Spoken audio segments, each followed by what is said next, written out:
and go live. And we are live. Hello, everybody. Hi again. Welcome. This is Becky from Power Tools with Thread. Please ignore my little patch. It comes off this afternoon. Well, part of it does. Had a little surgery day before yesterday. So you get the benefit of this. My apologies. All right. Great to see everybody here. This is not the Situation Room. This is a dedicated sew along for the Brightly Sampler quilt, which is a quilt that is in the book. Let me open this up. It's in the book Family Favorites by Sherry and Chelsea. Okay. I have a link to the book and supplies and everything that you could want to follow along below. Great to see everybody here. Some of you again, some of you just joining in just for this quilt along. And that's great because the Situation Room is a little bit early and you catch that on replay. Please give the video a thumbs up and consider subscribing. We do lots of fun stuff here on Power Tools with Thread. Okay, so I'm going to move this camera to kind of show the back wall behind me there. So here are the first two blocks that we made. That is, the top one is the album mosaic block, and the second one was, what one is that one called? That was called, oh goodness, y'all, it's been a minute. It was called, we're going to do Happy Dance today. That was the fancy block. Okay, you need to get busy with it, Patty. Well, just set a timer for 20 minutes and just do 20 minutes worth. Okay, and then stop it and be done, but come back the next day and do 20 more. You will be surprised at what you can do. In one of the Situation Rooms, let me move this down just a tiny bit. I had talked about making a companion quilt, making it at the same time as this one. And I am doing that with this particular quilt. And I want to show you how far along I have gotten with that. Okay, so for the fancy blocks, I did one with the milk jugs. I think I had shown this before. I need to re-angle my my blinds. I'm getting beautiful sunlight in here. I just love sunlight. Okay, and then also here is the second one I did. There are a total of 4 of each of these blocks. I am okay, there are a total of 4 of each of these blocks in the quilt. Okay, 5 different patterns, 4 blocks, and they're used, so a total of 20. So here, there's those 2, and this is for the companion quilt. This is for the Brightly Sampler that we are making today. I'm just showing you how far along I've gotten on the other ones. And I had a day with nothing to do, surprisingly. And I cut all of the album mosaic blocks and just got going. So here we go. We did this one. I've got it. Let me go turn these blinds down, you guys. The sun has decided to, the gray has gone. Thank goodness. Okay. Not cool for video. Love it for life. Not cool for video. So on this one, on these on the dark pieces, these strips right here, notice that I paid attention to the direction of the fabric. Okay, that's directional fabric. So here's one that I did. All right, and here is 2. And I'm just winging it on my fabric choices here. All I did, because I'm not good at doing this, not good at choosing fabrics, was whatever I chose for the middle, I just grabbed 2 others that had a tiny bit of that color in it as well. So there's 2. Okay. I think this one is awesome. With the cow in the middle. This is Farmstead by Stacy East Shoe for Moda. I have a link to it below, I believe. Okay. So there's 3. Okay. Got that one done, and 4. I just love the little butterflies. There we go. So thank you. I appreciate that for the fabric choices. So I just kind of grabbed something that had the same color in it and pushed it out, right? So if you look now, the thing that's really neat about this quilt is that the blocks are so repetitive that once you do one, now your brain kicks in and you're like, oh, I got this, right? So I have all 4 of these done for the companion quilt and 2 more. So there's a total of 6 out of the 20 that are done. And that's awesome. So today we're going to work on the strawberry lemonade is the fabric line that I'm working with for this particular quilt. But I really like the farmstead, and my plan is to send that to my son and daughter-in-law because they have chickens and goats and, you know, kind of a little, they've got stalls, right? So farmy things. I have an issue here with my camera and it's saying no. My other camera, I might just have to stick with the one that I have. There we go. Okie doke. Put this over here, get it out of the way. So that's where I'm at with that. But today we're going to work on the original quilt. Now, when we get finished, I do not yet have any of the Happy Dance blocks chosen for the companion quilt.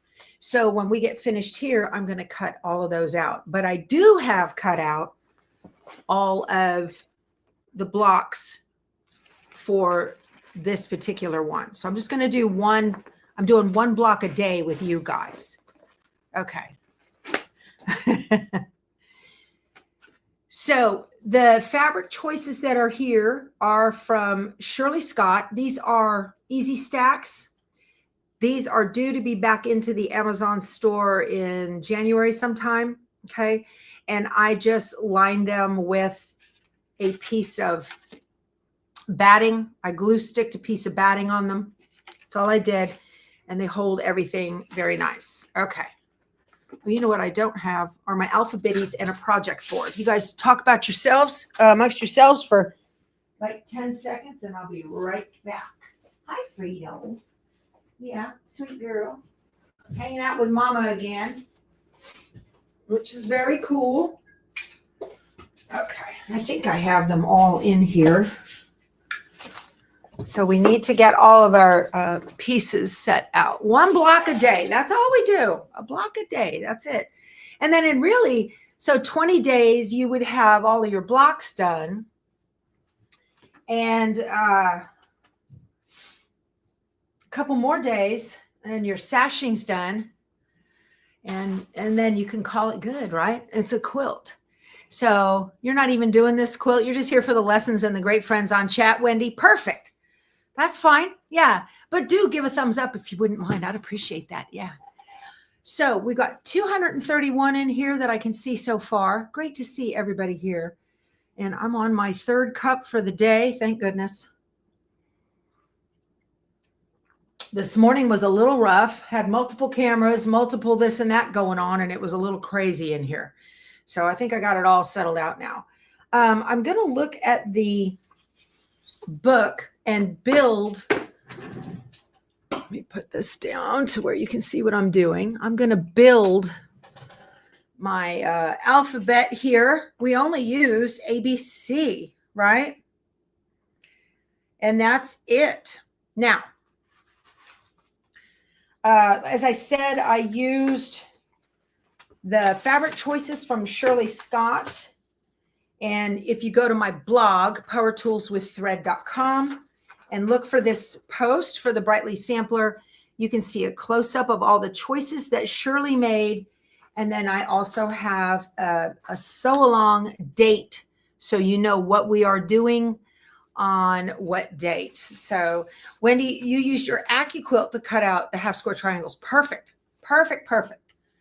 That's fine. That's wonderful to do it like that. Let me slip these back in here so I don't lose them. Okay. Oh, y'all, my nose. I'll be so happy. Okay, so just for ABCs, I don't know that I need my alphabetties because we only have a couple. So we have 12 letter A's, and that's these. They are a background fabric. If you look on page 10, that's where we are in the book. So 12 letter A's. I didn't need this great big board. And I need 4 letter B's. So I have them all together. They are the same size. So here are the 4 letter B's. And then I needed 12 letter C's. Okay. And that's just the colors. So let's look at the instructions. I got my glasses on. All right. So we need to draw a diagonal line on the wrong side of fabric A squares. That's these guys, and that's all of them. If you are using a white on white, you want to make sure that you've got them right side up. So I'm going to put them all right side up right now. And since I cut my fabric 2 at a time, half of them are backwards. That's the story of my life, right? I'm just looking at you guys, seeing what y'all are chatting about. Okay. Yeah, if you have dexterity issues or you're just not comfortable with a rotary cutter, go ahead and get an AccuQuilt. I don't have one. I imagine as time goes by, I will probably invest in one. But as of today, I like cutting with a rotary cutter. It satisfies my OCD nature. Okay. When we got done with the situation room, I had to go make breakfast. So, and then get the dishes put in the dishwasher from that. It's always something, y'all. All righty. So now here's what we're going to do. We're going to do a sew and flip. Isn't that right? We're going to discard half of this. Right. So we're going to do a sew and flip method to make these half square triangles. All right. So this pattern right here, see those little white and colored triangle squares? Those are called half square triangles. Standard block in the quilt world. Okay. Let me move this.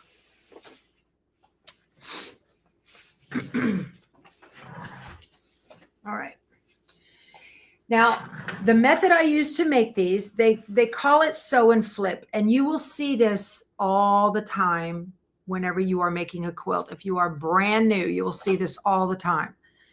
So I apply a concept in garment sewing called turn of cloth, and turn of cloth is that little bit of space in the garment sewing world. It's that little bit of space. Well, we'll do it diagonally so you guys can see that when you fold, it's these little threads right here on that fold. All right. So if you are making a sew and flip, it's important that you've got that little bit of space.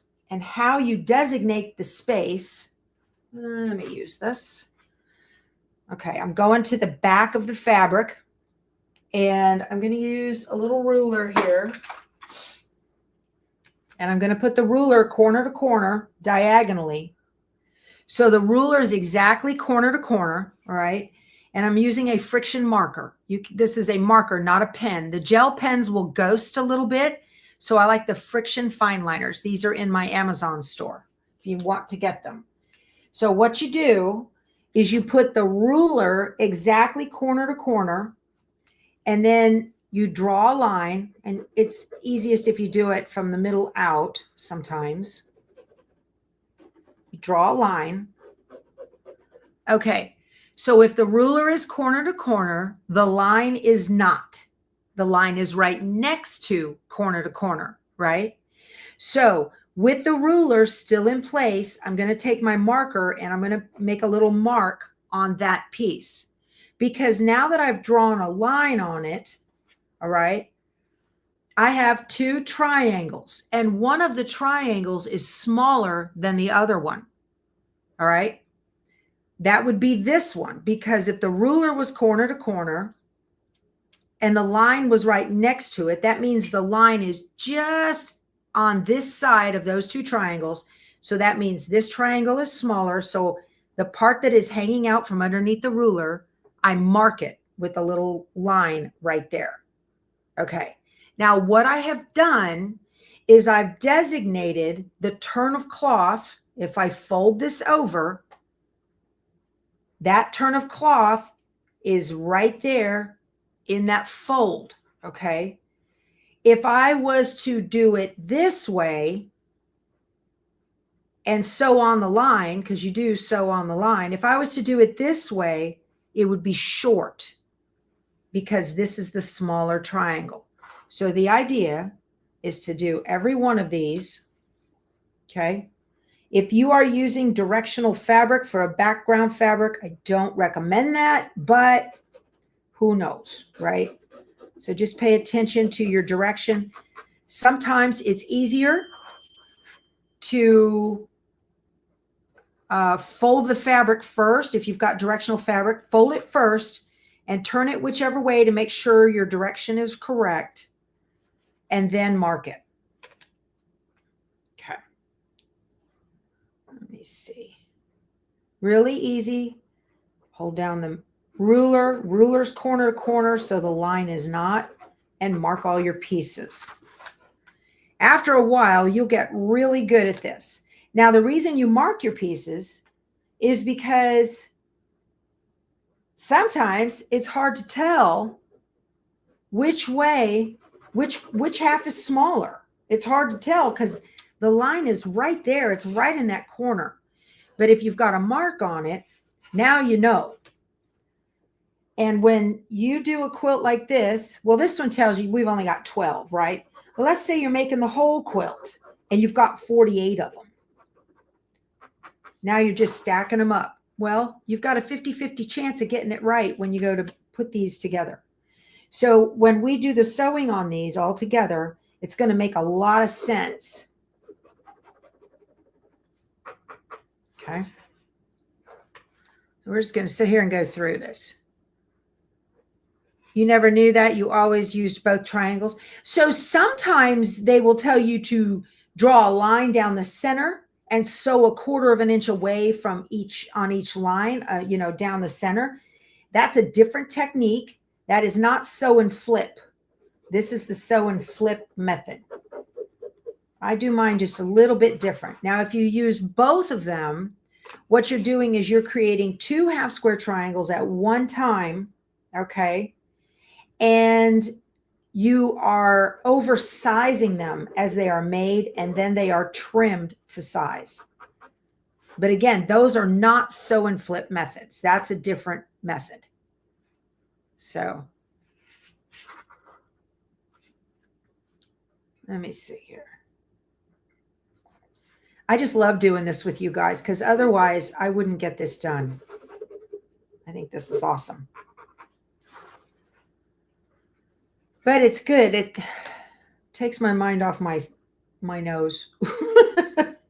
It's starting to itch, which is a good thing. That means it's healing. This was the best tip that helped you, Quilt Wench? Good. This is the thing. And the other thing that I do different than everybody else is I iron and measure before. I do the fold and iron before I cut. To me, if you cut first and then fold it, you don't know where to fold it to, and you could have a wonky block. So this is, now if you want baby steps real slow, again, I've got a link to a video right below in the description box. It says more ... You can click on that. That'll take you to making sew and flips. Okay, so these are done. Looks good. And now all we have to do is we're going to take, let's see, this one piece right here. Let me get it. One's a different color. Y'all, my mom just got out of the hospital with a new hip, and I think my brother is texting me. I'm not sure. So we're going to put these right sides together, okay? And you want to make sure that these fabrics are the exact same size, okay? Now, the idea is you should not be able to see any white over the top of the colored square. Why couldn't you just use a corner-to-corner ruler and get 2 same triangles out of each square fabric, Bernadette? This is for people who don't have that fancy ruler, okay? and you don't want to see any color over the top of the white, right? This is how we're going to do this. And you're going to sew on the white side. Oh, I've got the wrong foot on my, let me see, I've got the wrong foot on my machine. Let me move this over here. And I think, let me make sure I don't have, no, I don't have, I got the right bobbin in there. So the way I do this, you guys, is for people who don't have fancy rulers. And, you know, this is the old school way of doing business, y'all. That's how we did it. I was using my walking foot. I was making some bowl cozies from a book pattern that I just got at the quilt shop. It was on sale, and they had a really cute little bowl cozy in there. Yeah. So, you know, not because quilting's expensive, obviously, but you know, don't you hate it when you go somewhere, maybe you're doing a sew-in or you're at a retreat and you're like, dang, I forgot that ruler. Well, now you have it in your hip pocket. How to do it without that fancy ruler. So let me get my other foot here. This is a 1/4 inch foot. You guys, if you bought the PQ 1600 or 1500, the foot that came on it from the manufacturer is not the 1/4 inch foot. It's got another foot in the accessory package that came with it that is the 1/4 inch foot. Okay. All right. Let's see here.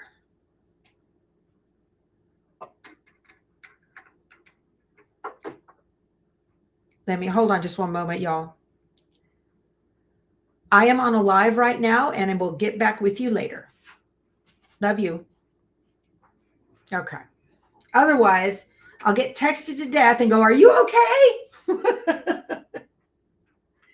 All right. So let's get this going here.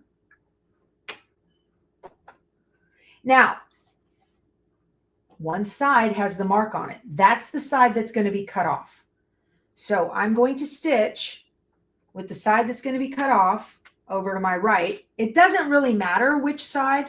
Let me zoom in a little bit for you guys so you can see a little bit more of what I'm doing here. Now that may be better. All right. And now I'm going to sew on the line. I want to show you the difference. All right. I'm sewing it at 2.5 inch. All right. So I sewed on the line, or actually maybe a little bit away from it, toward the piece that's going to be cut off, because that's the turn of cloth. So when I take this part that I want to keep and I fold it over to match the point, because I want to maintain the integrity of the base shape, I fold it over and I hold on to it. And when I press it open, it's going to be, I've got room. Let me just do this. Hold on. Okay. Now I've got room. So then I finger press this and make sure that everything, turn on my iron. I got my new Cricut iron again. Okay. So now I can make sure my points are pointy on the ends exactly. Okay.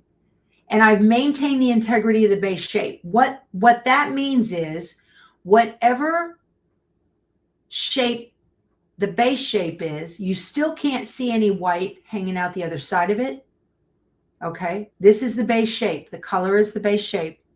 And I don't see any color coming out the top of the white. So whatever size this was when we started, it still is. It's just two different fabrics. Okay. So I'm going to iron this now and get it, because I'm holding on to it and I'm ironing it. Now that I've ironed it and it's nice and smooth, okay, now I can cut off those back two pieces like this.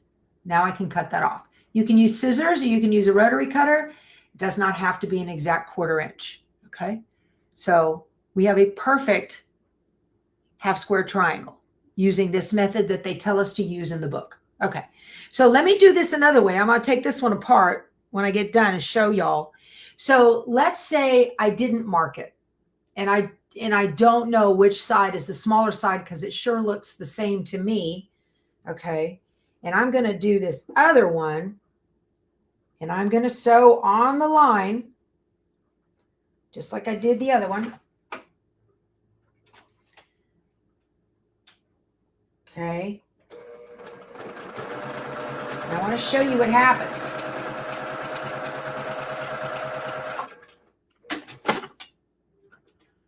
So now, if this is the part I'm going to cut off, let me fold this up and over. And the turn of cloth is on the wrong side of the line. And when I go to pull this up, it doesn't meet. It doesn't match. In order for me to get it to work, I'd have to pull it really hard and torque it, okay, and press it. And odds are you're going to be off on your corners a little bit there. See that? That's no good. This is not smooth in the back. I've got a bubble because I'm having to pull it, and I'm torquing my block, and this is not going to fit right in the quilt. So that's what this is about, okay? That's why you mark that. So I'm going to take this apart. This is one of the seam rippers my husband makes. This is the necklace version. I just don't have it on the necklace. This is a Keith ripper. All different colors, best in the industry. Just hold it down. I'm going to push like that. Should be as easy, if not easier, to undo a stitch than it is to make it. Those are on our Power Tools with Thread store site. They sell out pretty quick. Okay. So now I'm going to turn it this way. I'm going to sew on the line again.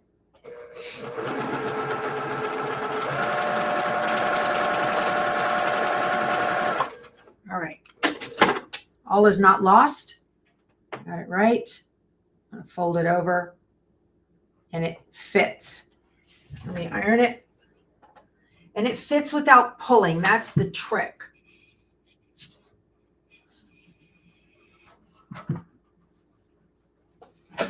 Or it should fit without pulling. I can see a little bit of green around the outside of that, right up there. That's fine. That's no big deal. But there we have our square, okay, our half square triangle. So all I'm going to do now is I like to minimize the movements of my hands as much as possible. So instead of doing square and then fold and then cut, I'm going to sew all the squares at the same time, the half square triangles at the same time, and then I'm going to iron them at the same time, and then I'm going to cut them at the same time. And that way I'm using, it's very efficient to do it that way. Okay.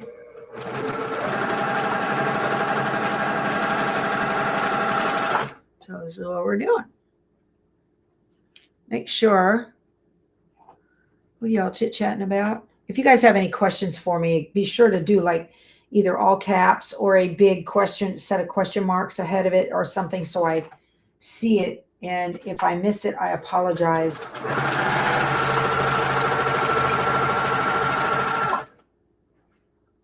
Okay.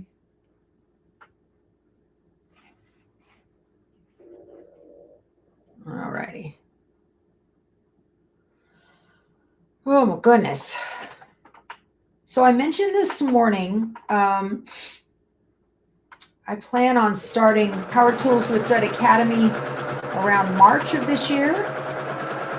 And there will be online classes for embroidery and all kinds of stuff. Now look at this. I've got a directional fabric. See that? It's directional.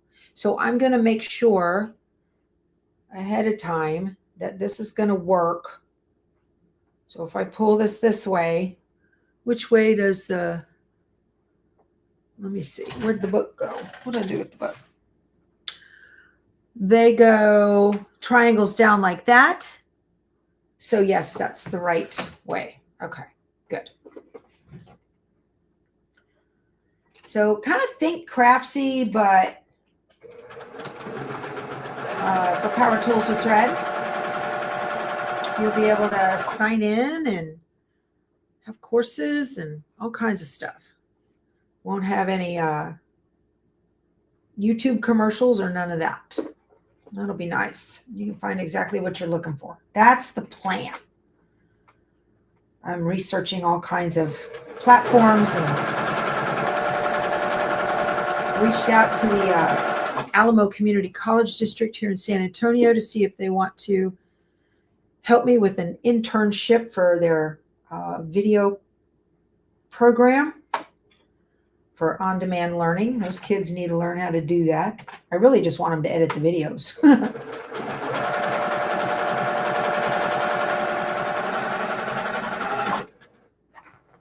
So this is called, I always think of the word industrial.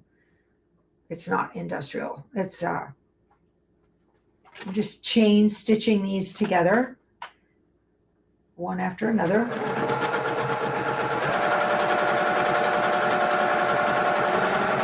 You can pin if you want. You don't have to. Okay, we're almost done. Got like 2 after this one.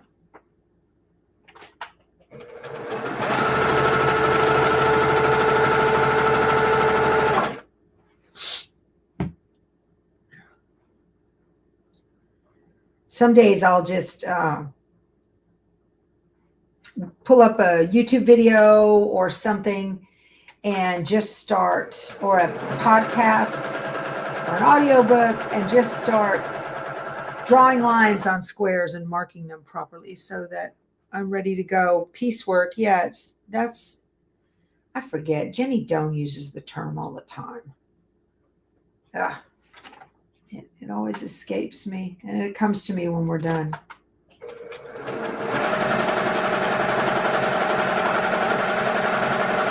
All right.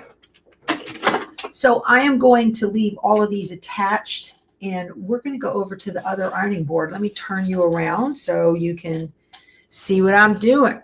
Okay.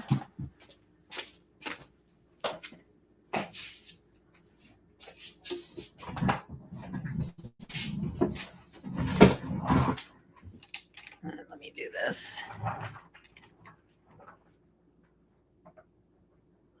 All right. So I have this.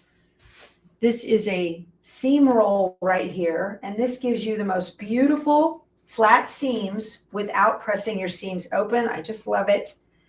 So this is the piece that needs to be cut off. It has the little mark on it. So I'm going to start over here, and I'm going to kind of line these up and do as many as I can. Okay. It looks like I can get 2 on here at a time. So I'm just going to fold over. And this makes the process so fast. So I'm matching that corner right there. Let me pull you up just a little bit. Okay. So I'm matching the corner. Okay. Assembly line sewing. That's what it is. And I pull it over and I'm creasing. Okay. I'll do this one too. That's what it's called. Assembly line sewing. I always think industrial, and that's not correct. Let's see, I can get 2 of these done at one time. So there's some magic that's happening here between the natural fiber of the wool, the natural fiber of the cotton, and the natural fiber of a clapper, okay? And you get the flattest, prettiest seams. Aren't those beautiful? They look great. So doing 2 at a time, and now I know which side to press toward, because that's the side that's going to be cut off, the part with the mark.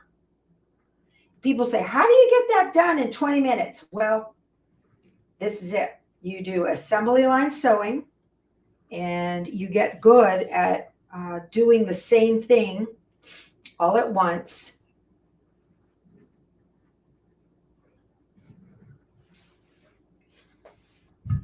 So imagine how long it would take to stop after every block and press and then cut. Flip this way. And when you have 48 of these to do in one quilt, or 150, or however many, you get your brain kicks in and goes, okay, there's got to be a better way, right? And that's when you do the assembly line method. Because there's so many pretty fabrics and patterns, and I don't want to be on the same quilt forever. So in one podcast, I was able to get all 4 of those blocks done. It took me like 2 hours. So it was 30 minutes a block on the companion quilt that I'm making. That's not too bad.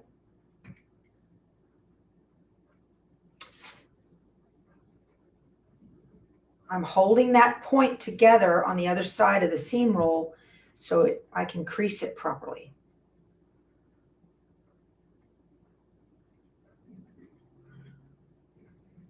It's all about efficiency.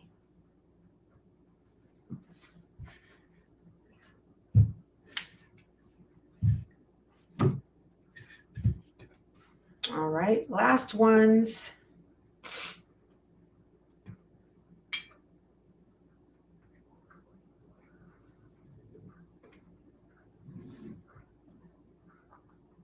I just like to do this before cutting so I know exactly where to fold it over to. I don't know how Lori Holt does it. She does not fold before she cuts, and I am in awe of her skills. All right, now it's time to cut. So to the cutting table we go, all right?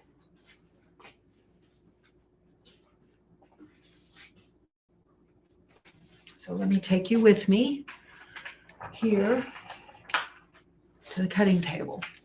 This is how I do this. So they're still all attached. I'm going to flip them all the right way, okay? I'm going to make sure that I have a very sharp blade. I hope it's still sharp. And I'm going to open them up.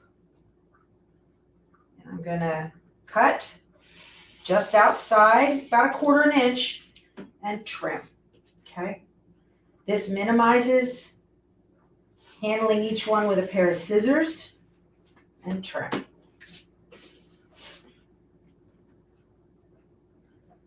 And cut. You ever seen this before?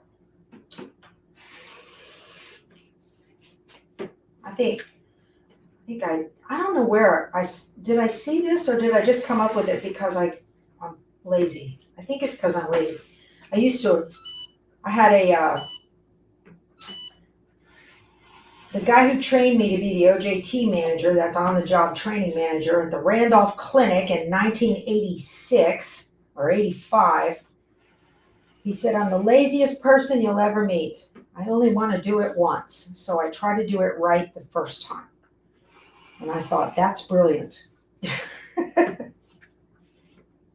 This is much faster than fiddling around with a pair of scissors. Okay. All right. That's a little wide. Doesn't matter. It doesn't have to be exact. It's just, I'm just being picky. Okay. And then I have a scrap basket that sits, I'm going to move it back where it goes. There is a hole in the end of my cutting table over there on the other side. Can you see it? There's a hole right here. It's nice and big.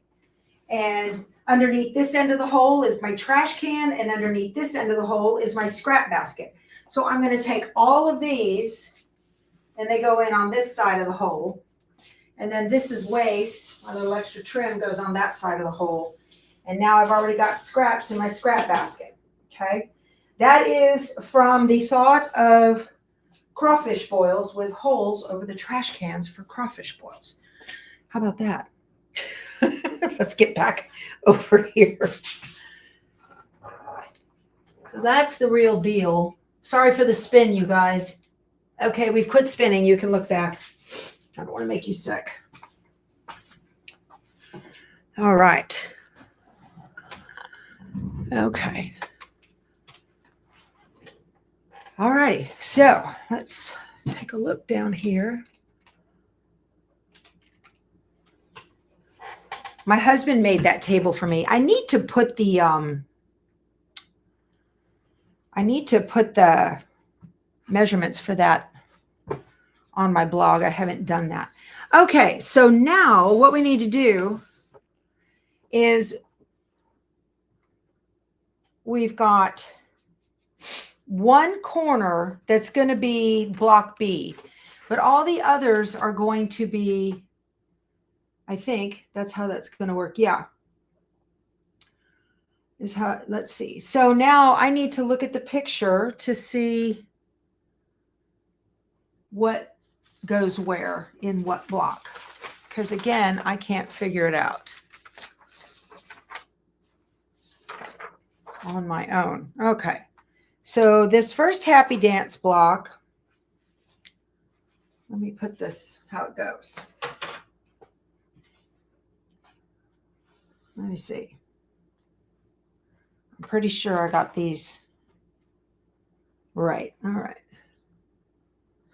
This goes. I'm just going to start. I'm looking at the picture and I'm just kind of matching up what goes. Oh, I need to put it. Wait a minute. Is this correct? Let me look at something here. I guess it really doesn't matter so long as I don't have two of the same color towards each other, right? It really doesn't matter. I want to look at the front of that quilt and make sure. I've got to make sure. Okay, so the squares, oh, they go different directions. I'm tracking. Ah, I see what's going on here. So these, make sure they're right side up. You've got one up here and one right here.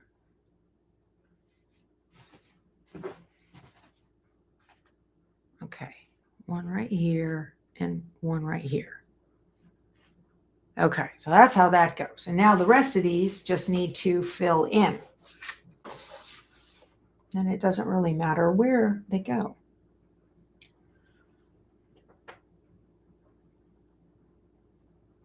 I got to turn this the right direction. I'm looking at it sideways wrong. There we go.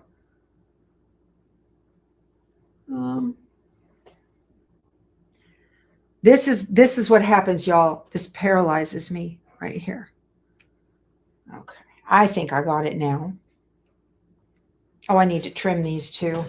They didn't go with me over to the inline. These were the ones I was talking about when I got going. So I'm just going to cut them with scissors.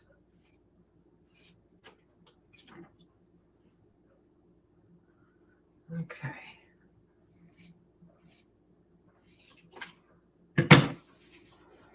All righty. So this one goes right here. Back you out a little bit so you can see what I'm doing. There we go. See the whole board. Got it, Carolyn. Gotcha. Sorry about that. All right. This one goes up over here.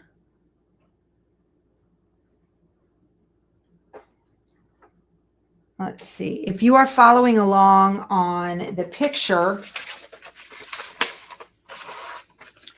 it's block number 3 across the top.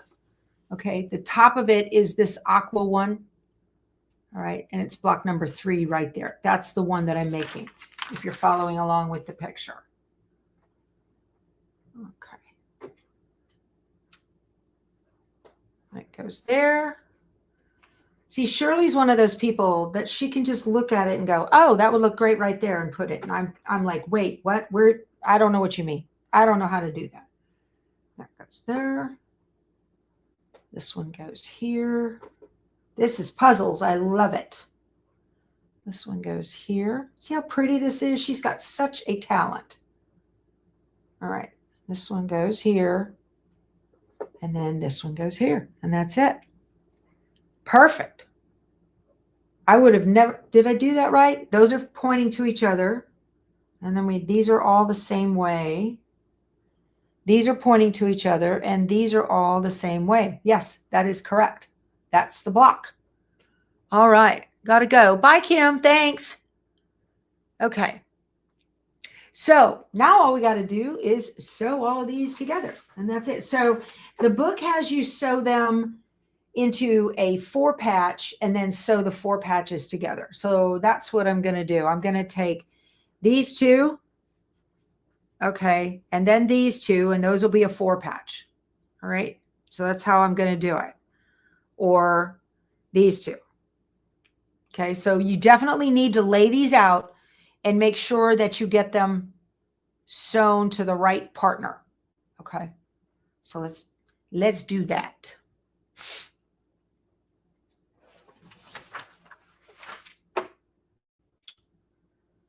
All right. And again, I'm going to assembly line sew this. Now, now we don't have to match seams on this, which is nice, but I do like to at least pin the bottoms so that one doesn't get pulled through faster than the other.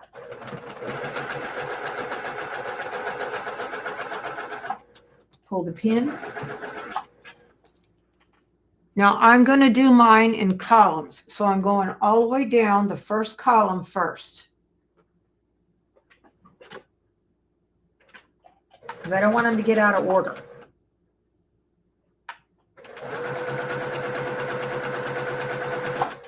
Whoop.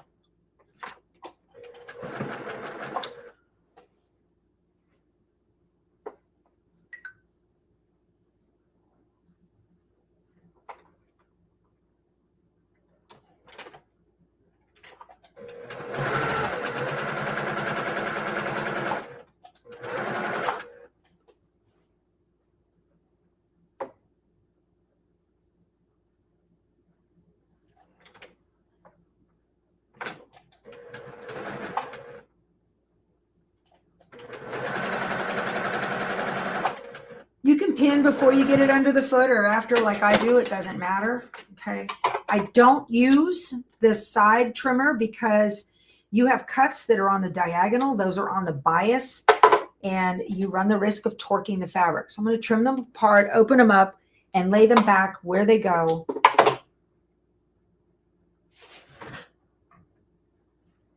Like that, to make sure I don't get anything out of order. Okay.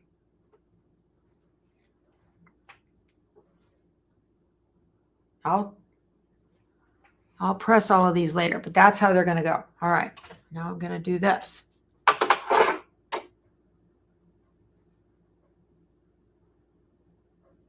Okay.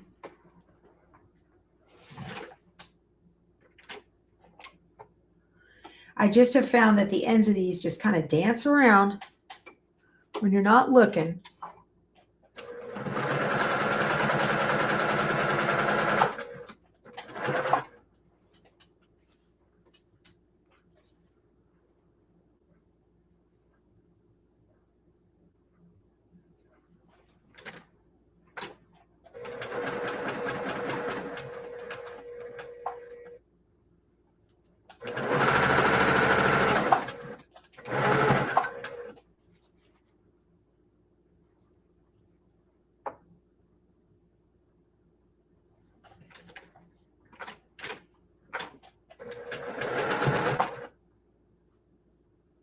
I have people ask me on this 1/4-inch foot, do I go along the side of the foot or the line on the needle plate? It doesn't matter. Just pick one and stick with it. And that way everything will come out the same. Doesn't matter. Nobody's taken a micro ruler to your 1/4-inch seam, but you do need to make sure that they're the same. I usually can see like a thread outside of the edge of that 1/4-inch foot. Split the difference, I guess. That's just kind of how I do it. Okay.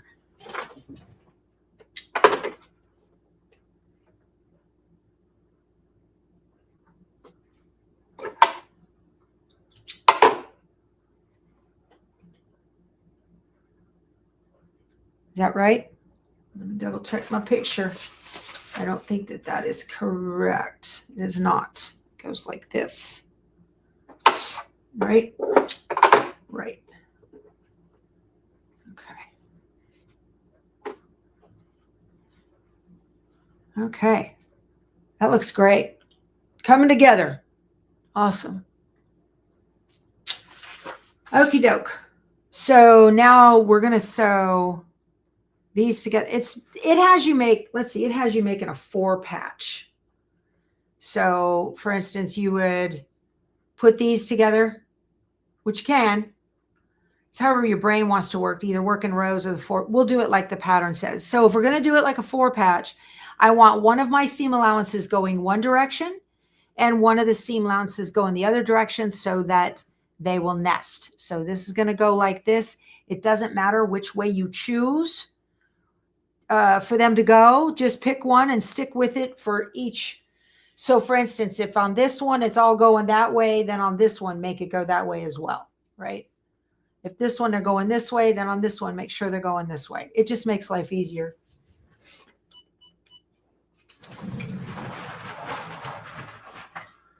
Okay. Me, normally, I will sew my, or I will iron my,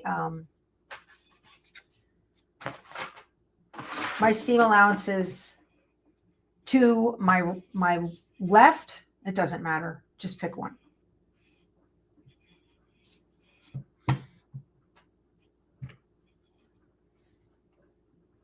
Okay. And again, you could certainly go to an ironing station and do them all at once. That will make life a little easier. Okay, now this one, everything's going to be pressed this direction. So the even rows point to my right and the odd rows point to my left. The seam allowances I'm talking about. This is row 2, so my seam allowance is going away from me toward my right as it's laying flat.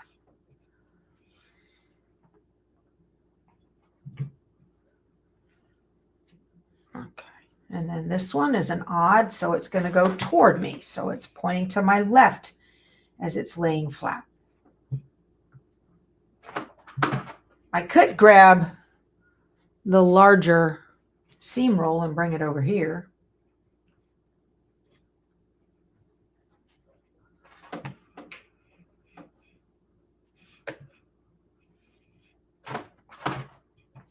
And the last row is even, so it goes away from me or toward my right.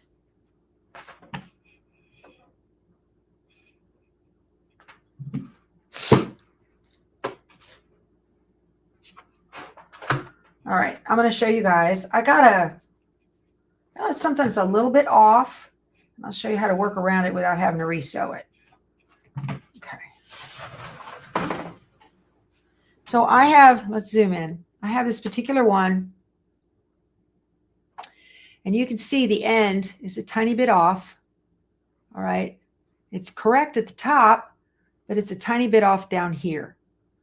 So how do you fix that without restitching it, right? So what I'm going to do is as these get sewn here, all right, I'm going to make sure that my 1/4 inch meets, these points will meet. And that's what I'm going to target as I stitch by it. I'm not going to be looking here at these ends where they don't meet. I want to make sure that my points meet.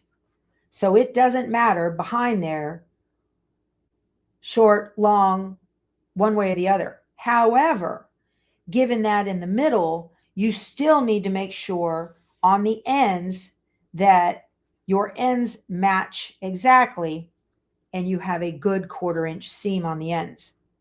So that's the strategy behind that, okay? So let me do this one right now. Okay. So let me show you up close how I'm going to do this. This is beginner quilting, you guys. So we have a seam line right here, okay? And we have a seam line right here. There's an X. So if you're brand new and you want to make sure it's right, you are aiming to stitch right on that X, which is great if there's only one X that you got to worry about. But in this case, there's 2. because there would be another one right behind here on that point. Now what you can do is you can take a pin and come out right at the tip of that point. See that?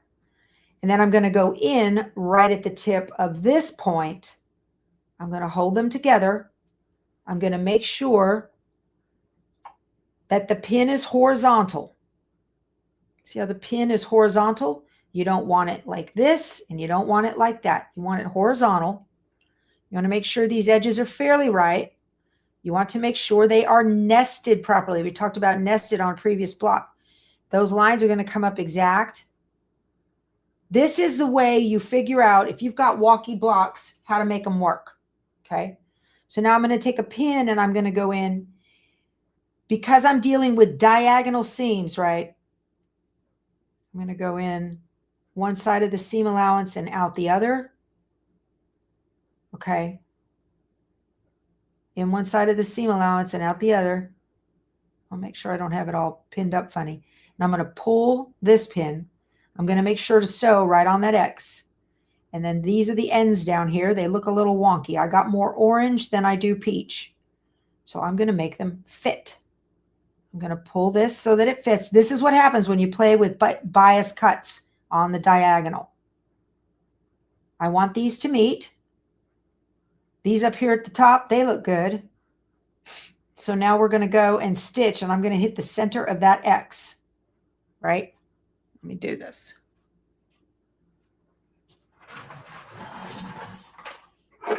And in theory, it should work. So you're not sewing blind. You want to make sure, see on that back-sided one, I would have been sewing blind. So then I put the pins in together. I'm going to go right through the center of that X, pull the pin before I sew over it.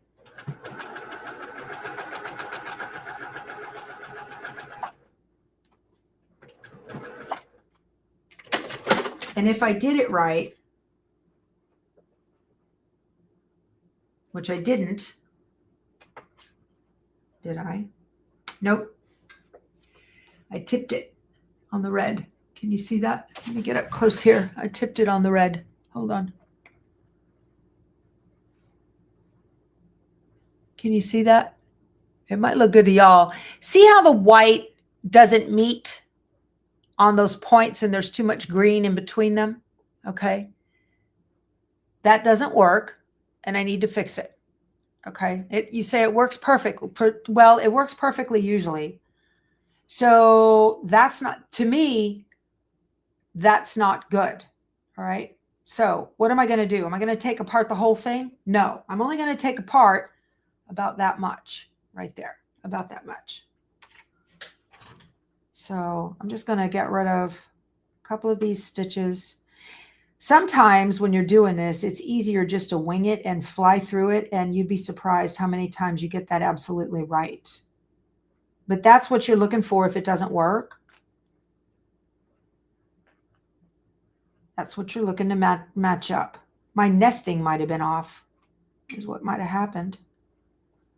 That's what looks like it happened. It looks like I got too much. See, I can see it in there. Can you see in there? See that little bit of red and the green and all that? That does not work. It's not nested properly. That was what the problem was.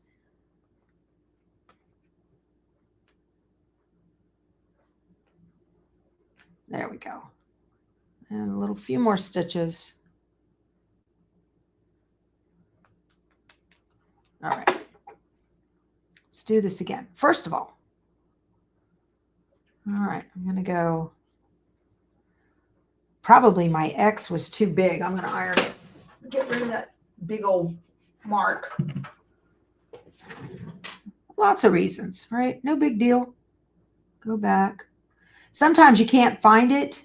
Put a pin in from this side. You can find it. And now you can see, take the pin for the other side. Right there. Okay. And now I can go right there.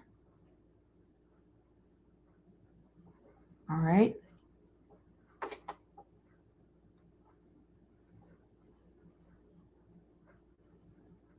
I think that'll work. Let's try this. I'm going to start. Oh, you know what, too? I could have seen. Look at the top. Oh, I've got white over the green. That's not good. That was probably part of the problem there. That's why that red didn't catch. I want the red and the green. I want this to be even. I saw that as I was going over it, and I was like, I wonder if that's going to make a difference. Yeah, it kind of does. Let's see here. Maybe that was the problem all the way around, right? All right. Let's do this again, shall we? Now I don't have any white. That looks good. I'm going to go right on that X. That was the problem. That white that was sticking up. My blocks weren't level. And just cross over that previous seam, a couple of stitches. That's even worse. Y'all, this block's going to be a doozy. I can tell you that right now. It's going to be a doozy. I'm leaving this right now. Sometimes, depending on how you press them, you can get it to work. So I've got 3 of these coming together perfectly, except that red. So that's telling me the point on the red is wrong. Okay. This is going to be something else. It looks okay, Bernadette. All right. I think it looks okay too. It's tipped and it's going to bother me, but I'm going to leave it for now and do another one. Okay.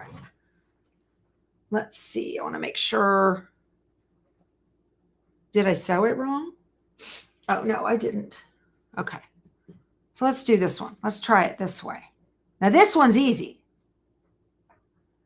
Because I'm going to go like this, right? And it's a simple nest and it's done. And then I go in one side of the seam allowance and out the other on a diagonal to pin that together. Okay. This one's going to be simple. It's those points, y'all. Oh! And I'm going to pin the bottom.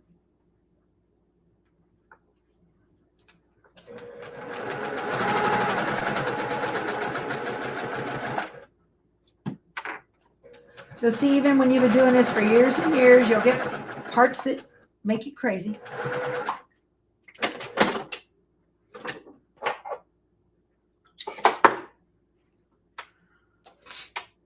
And that's beautiful.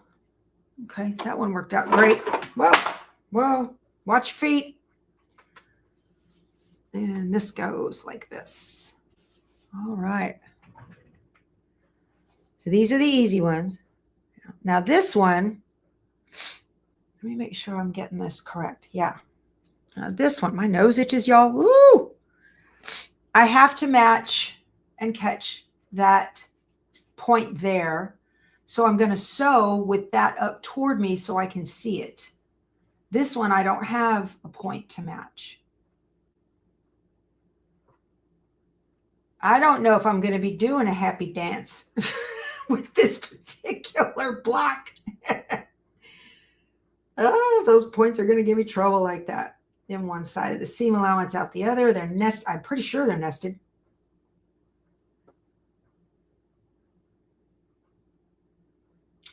Okay. Y'all, the cedar and the molds down here are bad. The cedar's over 2,000. You want to talk about waking up with a headache. It's terrible. This is why people leave South Texas from December to March. Okay. I've lived here my whole life. Just suffer through.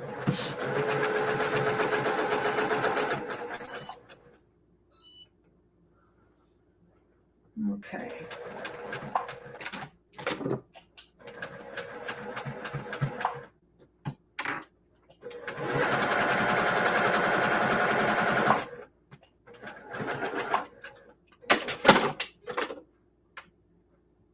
Let's see. That's what I'm after. Just like that. That's what I'm after. Sorry to find joy in my struggles, but it makes you feel better. Yeah, Wendy, hey, that's life, my friend. That's how it goes. It's no big deal. No big deal. Oh, I didn't flip over for you guys. Sorry about that. All right, and then one more. You're not finding joy in my struggles. You are finding compassion, right?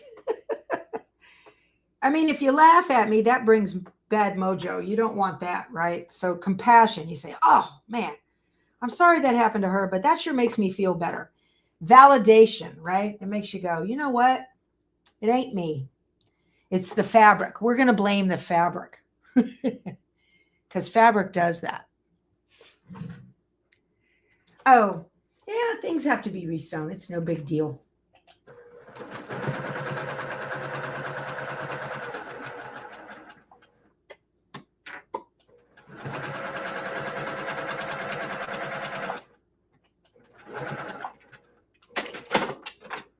All right, and how we do here? Perfecto. That's what I'm after. Just like that. What's the matter? Did I sew it the wrong way?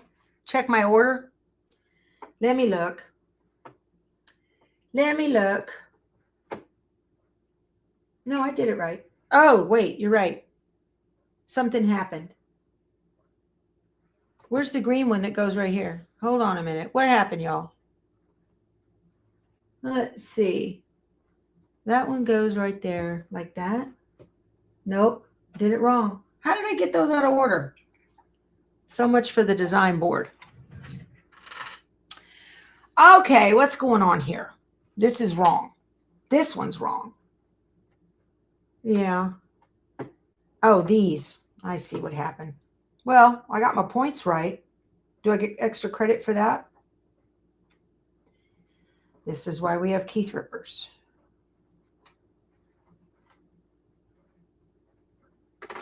Y'all are like, stop! You guys, this is my normal MO. This is not happening because it's live. This is happening because this is how I sew. I do this all the time.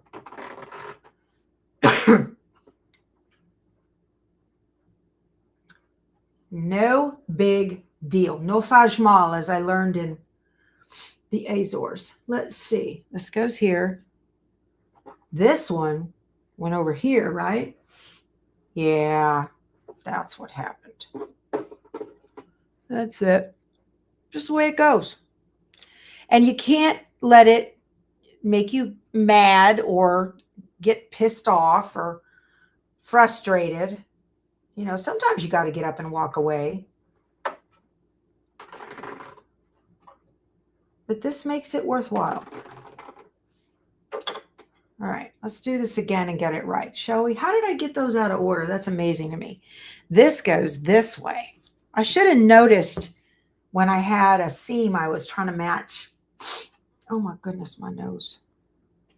That didn't work. Right? Right. Now let's do it again. Just a plain nest. That's right. And then that other one is going to give me fits, because that's the one that's hard to match with all four of those triangles at the same time.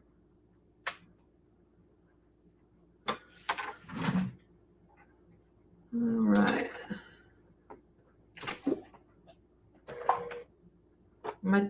My big fear too is that I'm sewing it the wrong side. Whoop, get back in there. You don't belong. You don't need to be jumping out. Okay.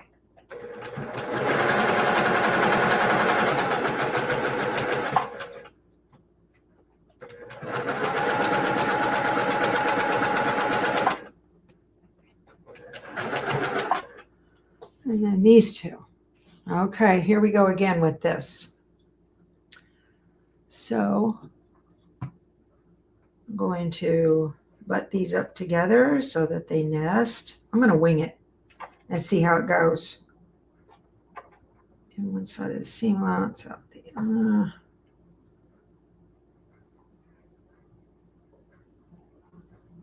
It's like I need a double pinning. I don't know.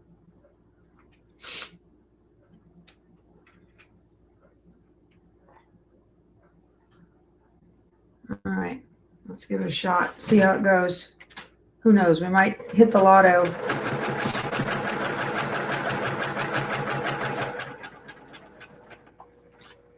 See, in order to do this and wing it, your 1/4 inch seam on those points has to be exact.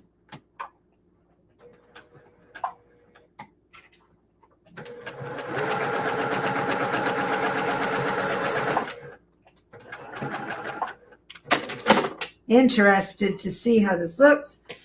Did my scissors drop? Yeah. All right.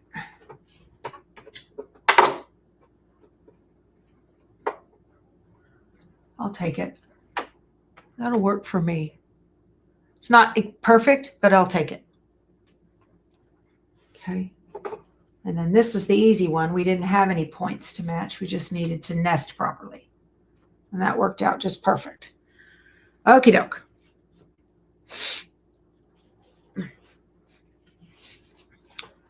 So how badly is this going to bother me if I leave it like it is? What do you guys think? Leave it? Take it apart or leave it? We'll use this one as our training block.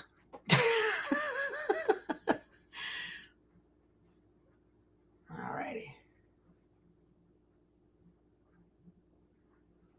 I'm going to pin these together. You're going to have to just decide what's your threshold for perfection. It will quilt out. I love it. Nancy says, take it apart. Come on, Nancy. You need to be on Team Becky. Take it apart. Now that's going to bother me. I really want to know what the problem is. Okay, Nancy, that's it. Nancy, you know how I think.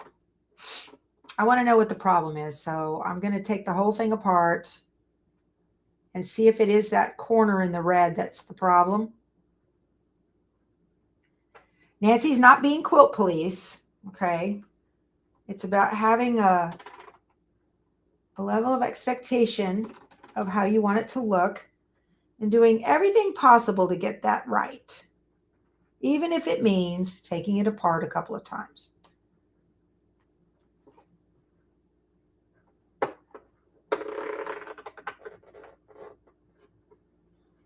Okay. So let's take a look at this and see what the issue is. I don't know. I don't know what the issue is. All right. How does this go? This goes like this, and this goes like this.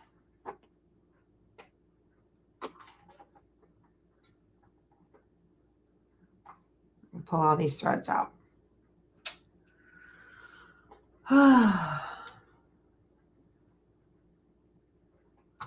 See, if I wing it, it's not going to work any better. You know, people say, oh, just slide them together, match them up. You want to get that just right. It may or may not work.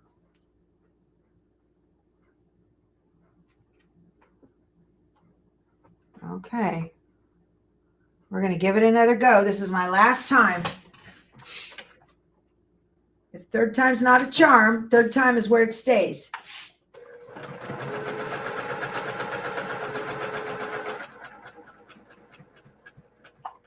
Now, if you're too far away from it, it's easy to just go in and take another stitch. But if you're tipping it, you've got to go in and take it apart and fix it. All righty. This will have to do. I'll show you guys up close here.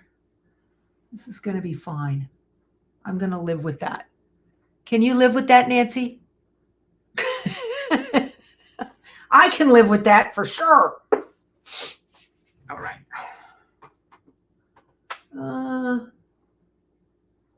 Let's see. This goes like this. And this one goes like this. And I'm going to put them like that. Okay. I need to iron these.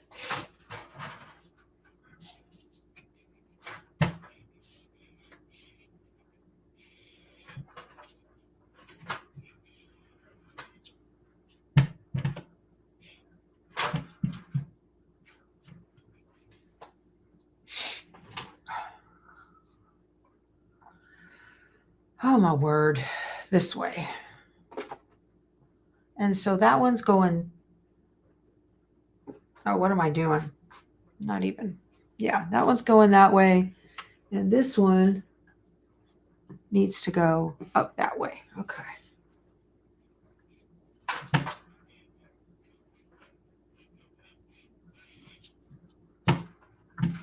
I'm not even going to say good enough for government work. I'm going to say that's good enough for me. I think it'll look fine in the quilt. So you will or will not, I don't know, you might have trouble getting some of these together. Okay. So I'm going to nest the seams first. Try to get the points to match exactly in one side of the seam allowance, out the other. On a diagonal, trim the ends or pin the ends and get these to match. Switch over. So those who were following the saga of the Cricut mini iron, I got another one. In between, I was using a off-brand, the HTV Ront, and it looks a lot the same, like a knockoff. It's about $20 cheaper. Y'all, that thing, it doesn't have a timer in it except to turn off after X number of minutes. So on this one, it just started to beep to tell me, hey, I've reached the end of my timer. Money. There it is. I like it. Okay, that will work. So I'm gonna, this is row number 1, so let me push this. Let me see. Row number 1 goes this way, odd number toward my left. So anyway, I could, it would beep and tell me it was going off, and I'd touch it to get it to quit beeping, and it wouldn't, and it just cut off. And then I'd have to turn it on. So I have to turn it on like it's every 10 minutes or whatever. It was annoying, crazy annoying. Okay. And then this one, I need to iron these. Let's see. Which way does everything want to go? Okay, this one will go this way. Sometimes you'll go to iron your points and they'll look better if you iron a different direction. So if they're not looking the way you like, press it the other side and see if that doesn't work. That's a real good way to check things out. Is that correct? Yes. Okay, these are going up, so these are going to go down.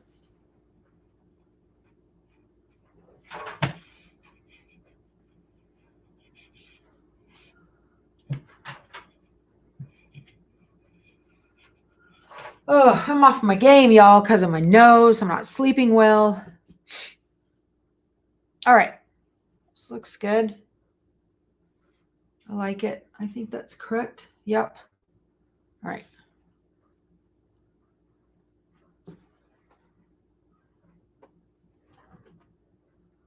So, I'm going to get these nested. That didn't nest right on that. Look what it did. I hate that when that does that.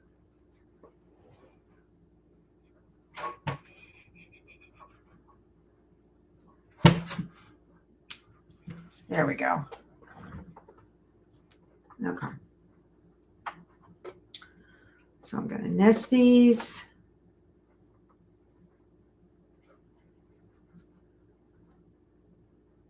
Is that correct? Yes. Is that correct? Double check, double check, double check. Like this. It wasn't correct. Why don't y'all didn't even say nothing. You appreciate me, Wendy. I noticed because the nesting was wrong. I was like, I thought I did that right.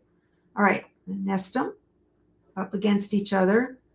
Check to make sure the points match. I like Christine from Amelie Scott. She called it PDC, which is pretty darn close. She's got that Amelie Scott all over quilting. That's what I started with years and years ago. Went for the embroidery machine. Yeah. She lives up in Plano, I think, Texas. Is that right?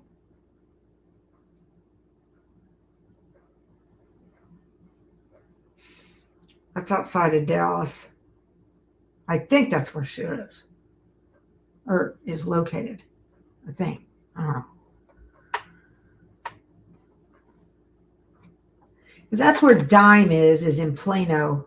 Designs and Machine Embroidery. Eileen Roche lives there. And Eileen and Christine are friends. And so that's why I made that association. I could be completely wrong. All right.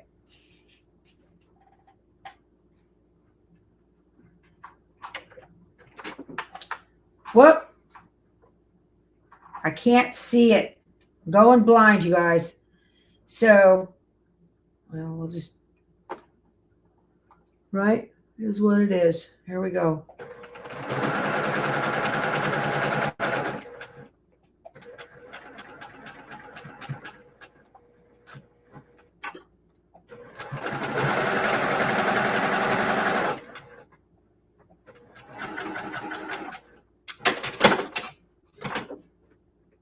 Okie dokie. Boy, that's way off. This block is going to be the end of me. That is way off. See that? I got way too much yellow green. See how you can see it's touching right there? That is way off. So, that's what I get. No good. Did I ever tell you guys I hate blocks like this? When I saw this block in the pattern, I was like,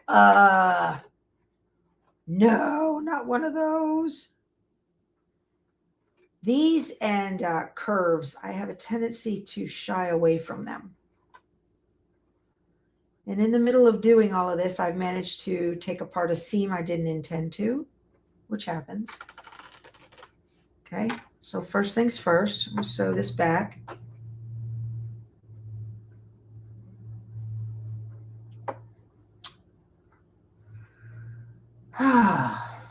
Lord have mercy. What is going on? I got too much green under here. That didn't sew together properly. So this is where you can have just a tiny bit off. And you think, meh, that's no big deal. And then in the end, when you get to it, you realize, yeah, that kind of mattered, right? That kind of did matter. All right, so let's do this.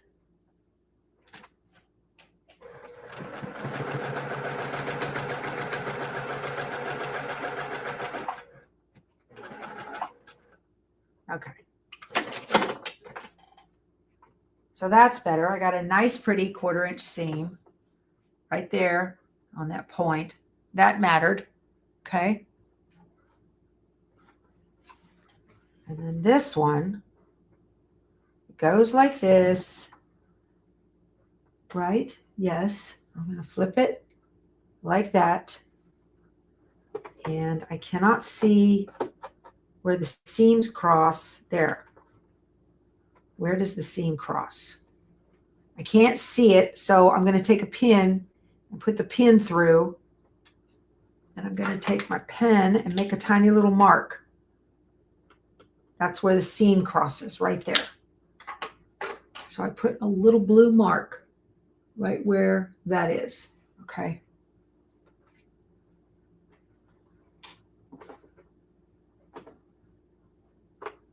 So let's nest these again.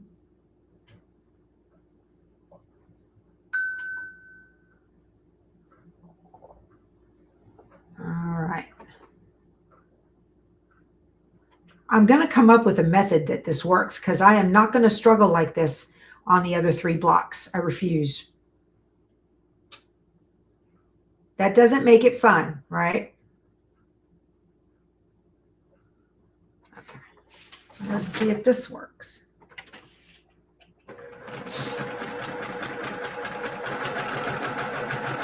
I got to hit that blue mark exactly.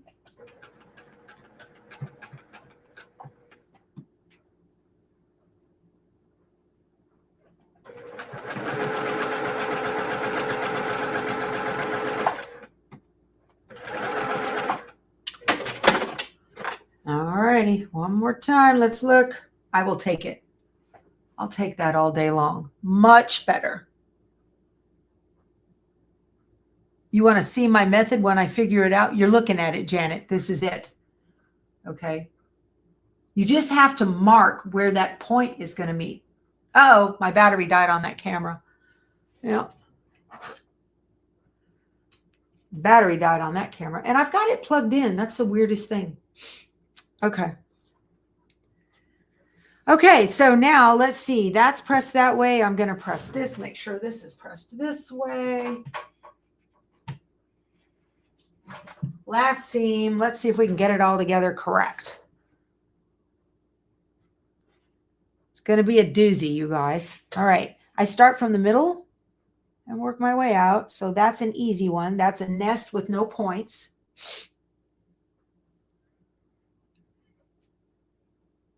And the neighbors' kids are outside playing with all their Christmas toys.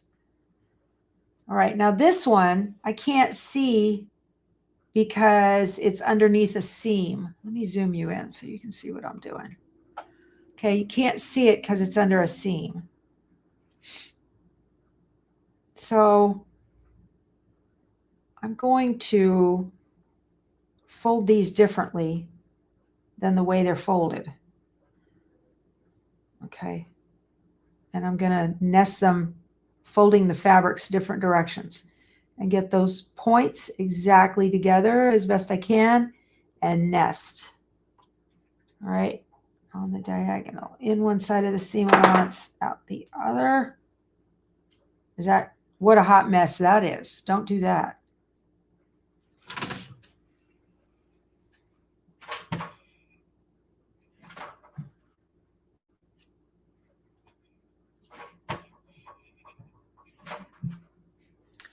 Yeah, you don't want to sew blind, okay?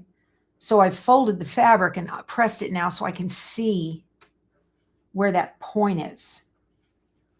And my seam allowances are pretty even from the point to the edge of the fabric. So I'm just going to nest them up real good against each other and make sure the points match.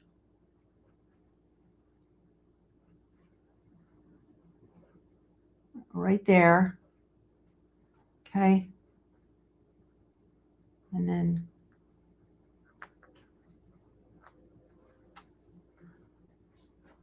if it helps, because it's white thread, mark it. Let me put this, I'm going to take this, I'm going to go right in on that point, and I'm going to put a mark right there. Sometimes the seam can be inside of where the stitches cross, and sometimes it can be outside of where they cross, and I don't know why, but it happens. I don't like not knowing why, because then that means I can't control it in the future, but all right. So I've got to hit right on that blue mark right there. I see that blue mark right there. That's where I got to hit. Well, I know it's not shining so bright right now. That's okay. This is just going to make me a better quilter, y'all. Takes years learning these little techniques. Now this guy over here, see, I'm the wrong direction again on both of these. That happens. It is the nature of the beast. somebody's going to be folded the wrong direction so that you can't see what you're doing. Also, that HTV Ront does not have a sensor in it, so it knows when you pick it up. The Cricut iron has a sensor in it, so it knows when you pick it up, and that's when it restarts its little timer.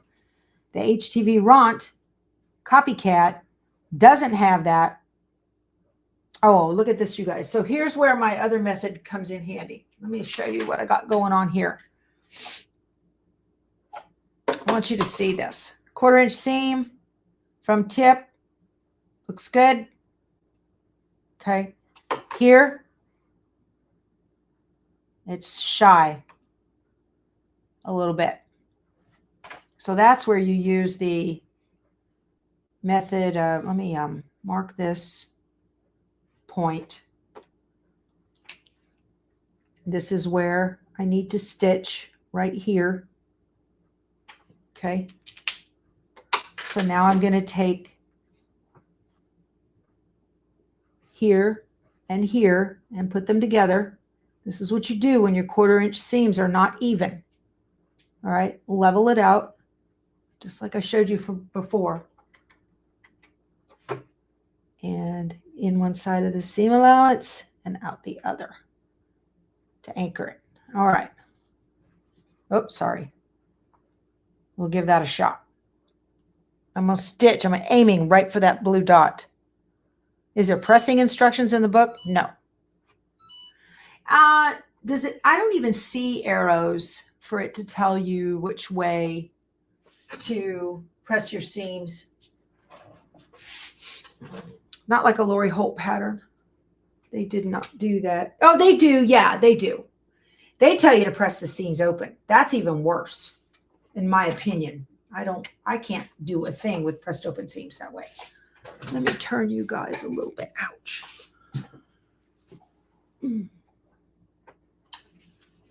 Okay, so you can see what I'm doing since my other battery died. Final seam. Let's get it right the first time. What do you say? All right.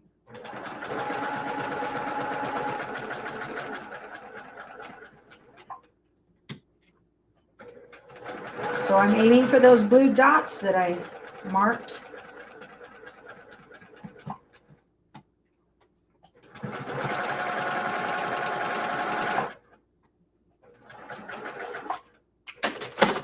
Okay, let's see.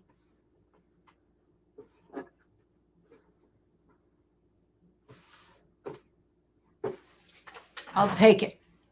Okay, there's the first one. It's a little bit, tiny bit off. I don't care. I'm not turning it into a quilt show. Okay, and then there's that one. And I love it. It'll work. Yeah, that'll work just fine, y'all. That will work just fine. So let me iron this. Okay.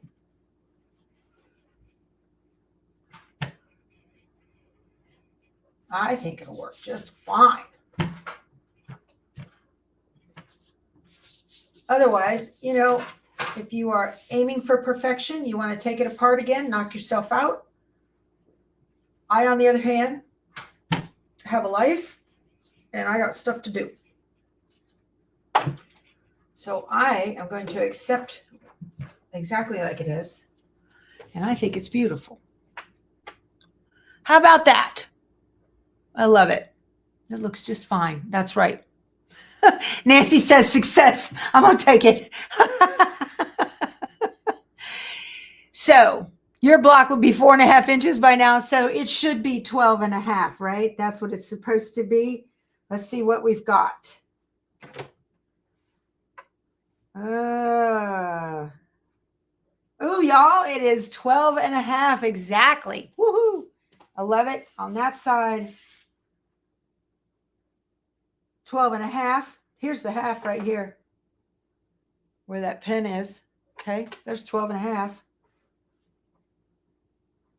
So this is how I would also consider success, not just meeting the points and all of that. Okay, all 4 sides are 12.5, just perfect. Also, my seam allowances are there on the outside. So if you're a beginner quilter and your point comes all the way up to the edge of the fabric, you're going to tip it when it comes time to sewing it together with its partner. So you want to make sure you leave your 1/4 inch seam allowances all the way around to the outside. You should only have white fabric to the outside, okay? You should only have white fabric. So even if you don't get everything exact, you can still have a beautiful block. And from across the street, it's gorgeous, right? Just gorgeous. All right. Yay, Frito's safe. Yeah, Frito's always safe. Okay. All right, you guys. This has been fun. It's been a learning experience for sure. Thank you so much for being with me. And, oh, let's throw it up on the board with its partners up here, shall we? We're going to put it up here and do this.